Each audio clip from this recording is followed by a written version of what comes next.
My name is Lakshmi. I'm a journalist. Now, the second question is, Muslim men are allowed to marry 4-5 times, I think, and they don't require their wife's permission, the first wife's permission to marry, correct me if I'm wrong, to marry more number of times. So I actually don't see any logic in this because I believe it's one man, one woman. That's the institution of marriage. So please clarify. Thank you. Now coming to your second question. In Islam, men marry 4 times, 5 times, and they don't ask permission from the first wife. Why?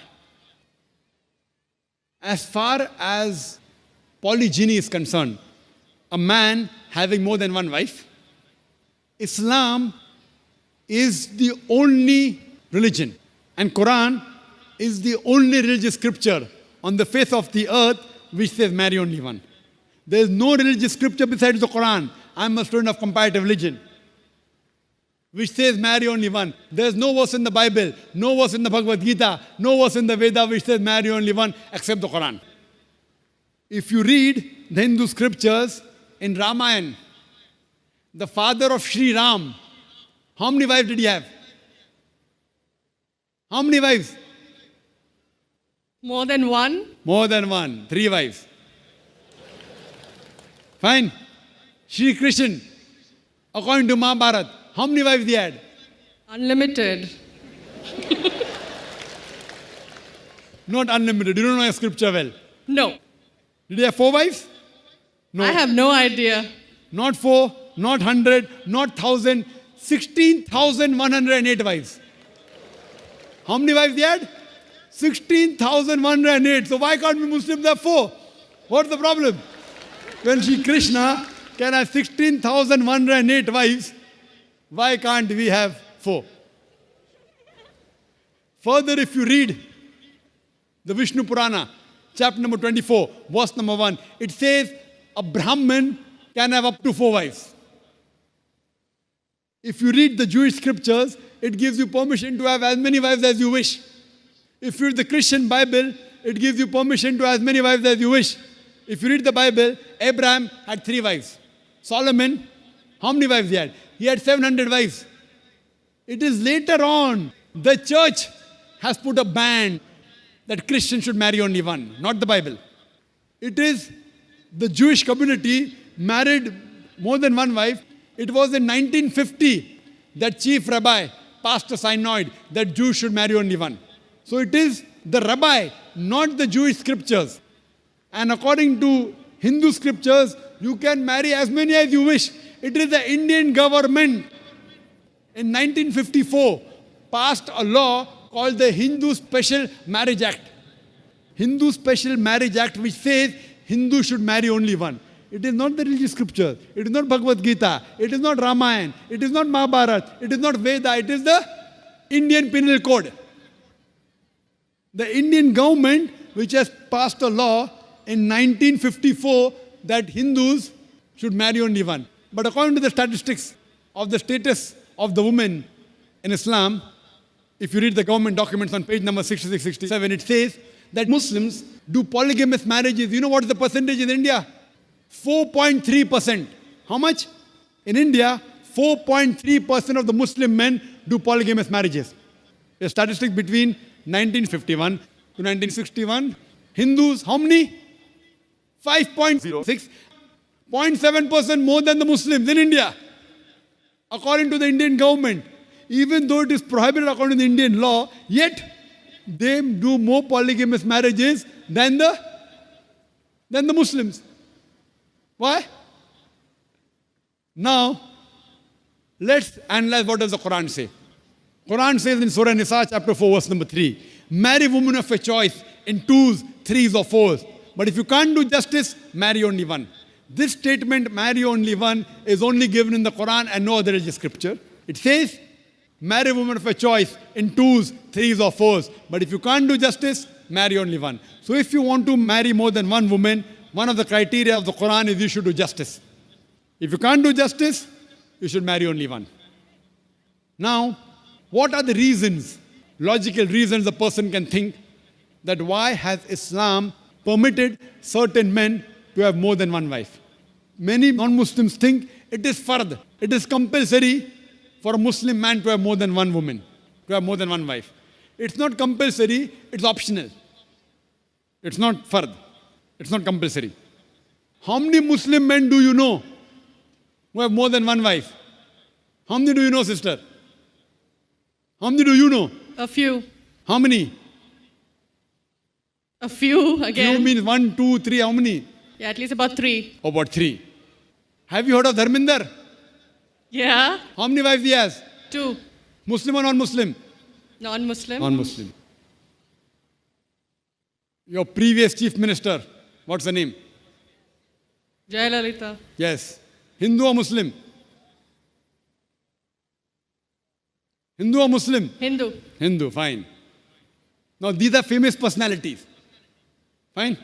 How many famous personalities you know in India who have got more than one wife? The 3 you know may be locality, fine? Yeah. Local, maybe friend in your neighborhood, maybe your colleague. In India, there are more non-Muslims having more than one wife than the Muslims. Now let us understand what are the logical reasons. Come back to logic now. Now, by nature, if you ask any medical doctor, he will tell you, male and female are born in equal proportion. Girls and boys are born in equal proportion. But any medical doctor, any pediatrician, any children doctor will tell you that the female sex, the female child is stronger than the male child.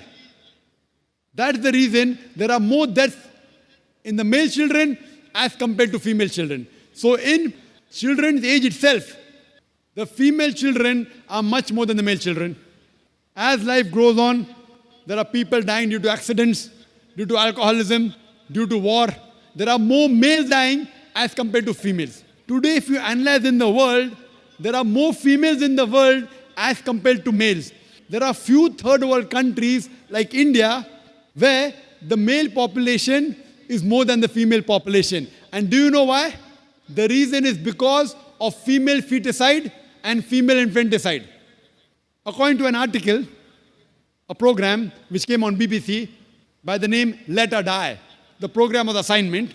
There was a British reporter by the name of Emily Buchanan. She comes to India and she says that every year in India, more than 1 million fetuses are being aborted after they identified that they're females.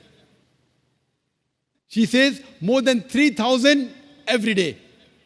You multiply, more than 1 million every year. According to the Tamil Nadu government hospital report, she gives the statistics, out of 10 female born alive, do you know how many are put to death? 4. Sister, did you know that? Tamil Nadu, your state, your beloved state, according to the government statistics, out of 10 females born alive in the government hospital, 4 are put to death. There are billboards put in Rajasthan and here, which says that spend 500 rupees and save 500,000 rupees. You know what does it indicate? Spend 500 rupees, do ultrasonography, do amniocentesis, identify the child you're carrying is a female, abort her, and save 5 lakh rupees, 500,000 rupees.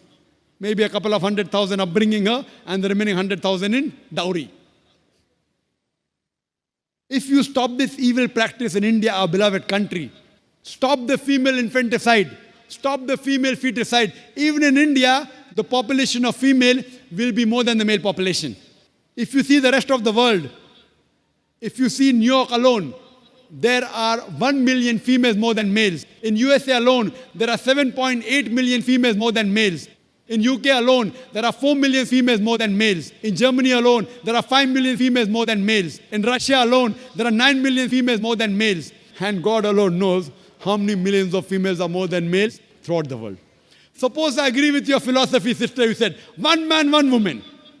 If I agree with you, sister, with your philosophy, 1 man, 1 woman.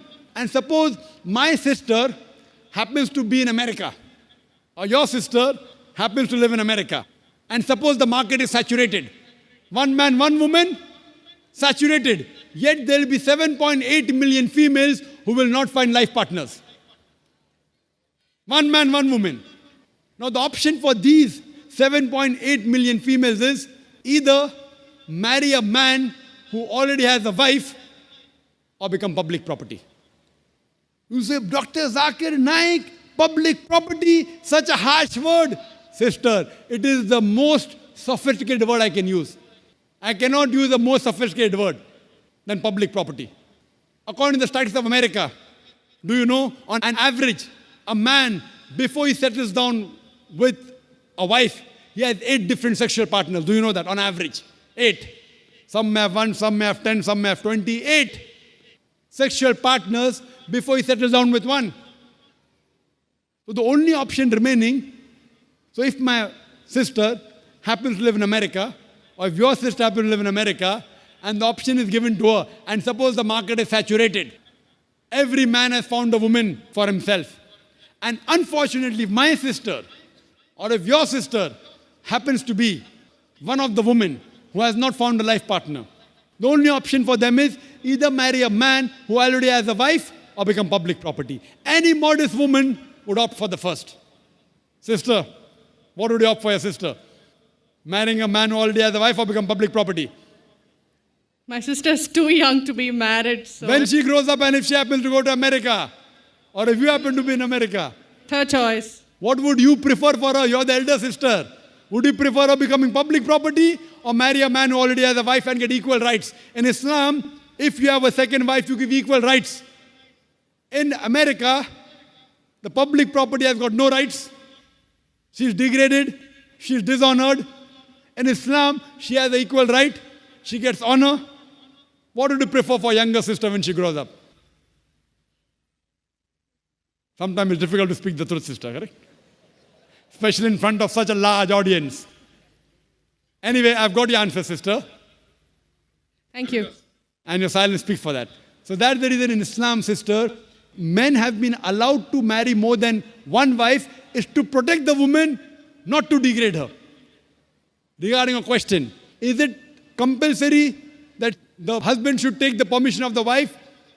It's not compulsory because if she wants to protect, if that man wants to protect another woman, a normal woman, I agree with you, sister, no woman under normal circumstances would like to share the husband. You have to agree. This is human nature. But if the woman is a good Muslimah, is a good Muslim woman, what she says, let a small loss take place to prevent a big loss. She will say, I know sharing my husband is a loss for me, but I would prefer letting a small loss take place for me to prevent my sister becoming public property. She's a good human being. So she would surely give permission to the husband to marry a second woman, if she's a good Muslim woman. But taking permission is not fard, it is preferable. But at least informing is a requirement so that he does justice between the two wives. Hope that answers the question, sister. Thank you.